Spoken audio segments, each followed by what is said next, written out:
এই মুহূর্তে চিটাগং মেডিকেল কলেজের সামনে আছি জরুরি বিভাগে।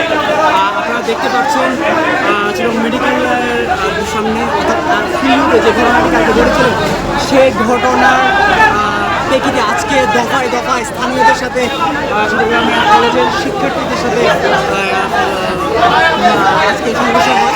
সেই সংঘর্ষের চিত্র আমি চিটাগং মেডিকেল কলেজ থেকে দেখছেন চেষ্টা করছি।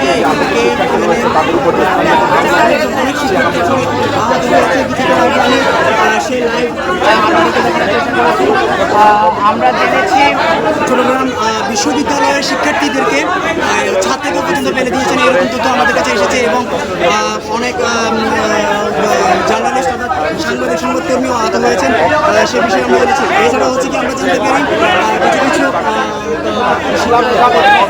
শিক্ষক পর্যন্ত আহত হয়েছেন, সে বিষয়ে জানতে পারি। এই ঘটনাটি কেন ঘটেছেন সেই বিষয়ে আপনাদেরকে যদি বলি, গতকাল রাতে একজন শিক্ষার্থীকে হলে ঢুকতে না দেওয়ার ফলে দারুণের সাথে বাকবিতণ্ডার সৃষ্টি হয়, এক পর্যন্ত হাতাহাতি সৃষ্টি হয়। সেই হাতাহাতি থেকে স্থানীয়রা চট্টগ্রাম বিশ্ববিদ্যালয়ে 2 নম্বর গেটে দর্শন বিভাগের শিক্ষার্থীদের উপর হামলা করেন। সে বিষয়ে আমরা জেনেছি। এরপর স্থানীয়দের সাথে আহত হয়েছেন, সংঘর্ষ হয়েছেন, সে বিষয়ে আমরা আপনাদেরকে দেখানোর চেষ্টা করছি।